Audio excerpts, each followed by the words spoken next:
let's take a look at our first example here. I want to find the distance between point P and my line. Now remember, we said distance has to be perpendicular.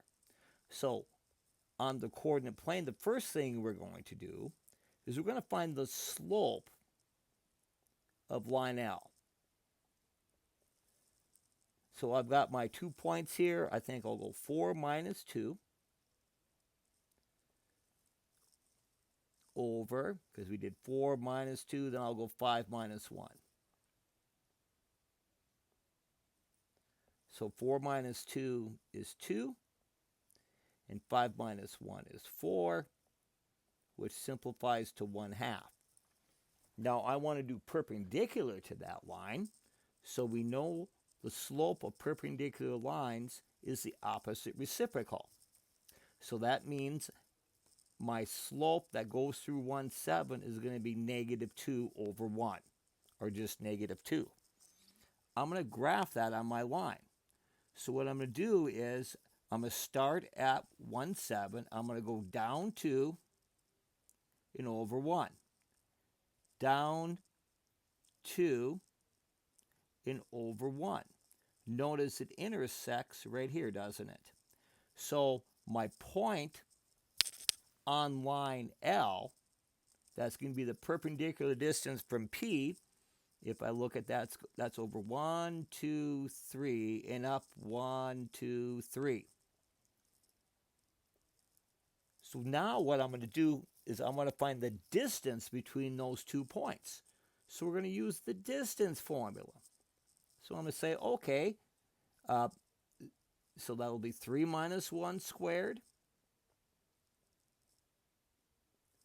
plus 3 minus 7 squared. Now we're just going to simplify that a little bit for us. So 3 minus 1 is 2 squared. 3 minus 7 is -4 squared. So that'll be 4 plus 16, which is the square root of 20. That simplifies to 2 square roots of 5. But I like to use decimals. It doesn't tell me to simplify it. I mean, 2 square roots of 5 is the exact answer. Well, my approximate answer, I'm going to say that's going to be about 4.47. Either one of those is okay to deal with. Now, that works out fine if my point turns out perfectly on my line.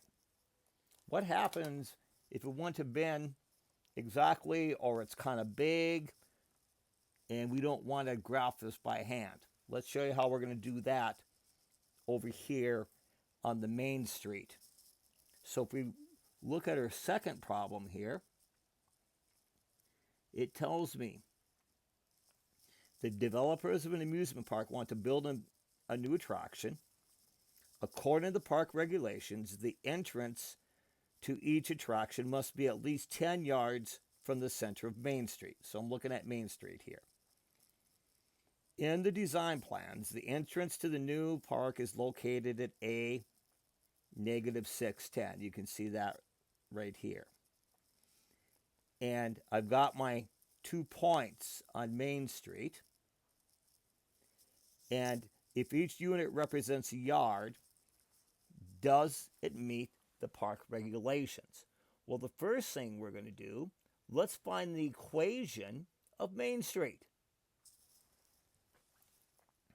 So if I want to find the equation of Main Street, the first thing I'm going to do, just like I did in the previous problem, I'm going to find my slope.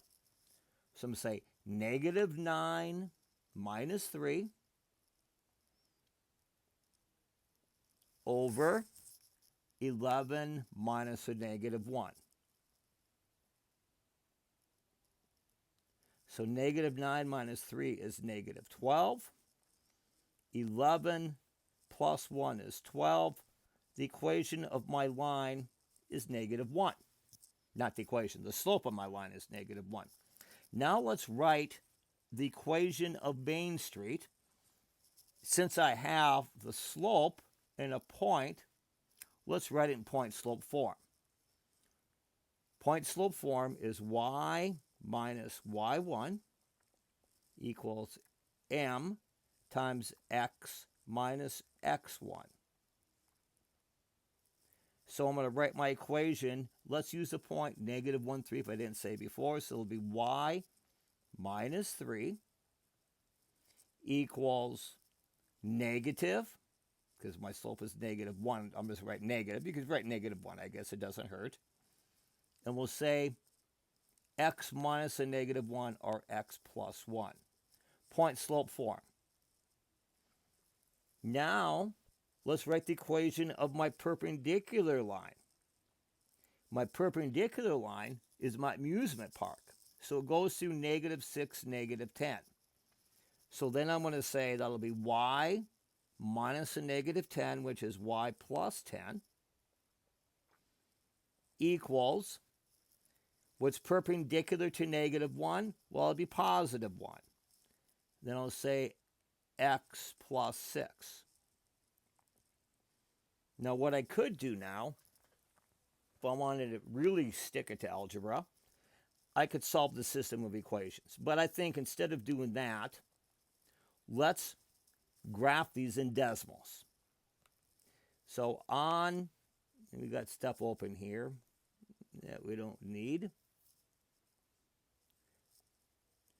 Okay, so decimals, I'm using my iPad. You can use decimals on your iPad. You might have to talk to the people at the middle school, or maybe I'll talk to our people at the high school to get decimals installed on your laptop, or your iPad, I should say. So what I'm going to do here is I'm going to graph my two lines. So I have terrible memory, so I'm going to say y minus 3, y minus 3 equals, I'll go negative 1. You don't really need the 1, but I'm just running it in there. And then we said x, and if I remember right, it was x plus 1. So x plus 1. Whoops. Forgot my plus sign. X plus 1. This is Main Street. Now, let's go drop down to line 2, and we are going to write the equation of my second line, which is y plus 10. Nice thing about decimals, you don't have to get y by itself like you do in the graphing calculator. So y plus 10 equals x plus 6. And there's my perpendicular line. And you don't have to do this, but I'm just going to show you that negative 6, negative 10 is on my line.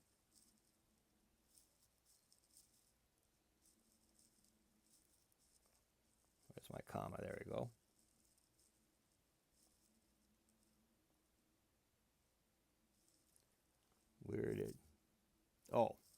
Not seeing it because I forgot my negative sign. Sorry about that. Negative 6, negative 10. Do you see that's on my line? And what I'm interested in is perpendicular. So it goes through 3, negative 1. So in other words, where they intersect, that's 3, negative 1. And I'm going to find the distance between 3, negative 1 and negative 6, negative 10. So I'll say negative 6 minus 3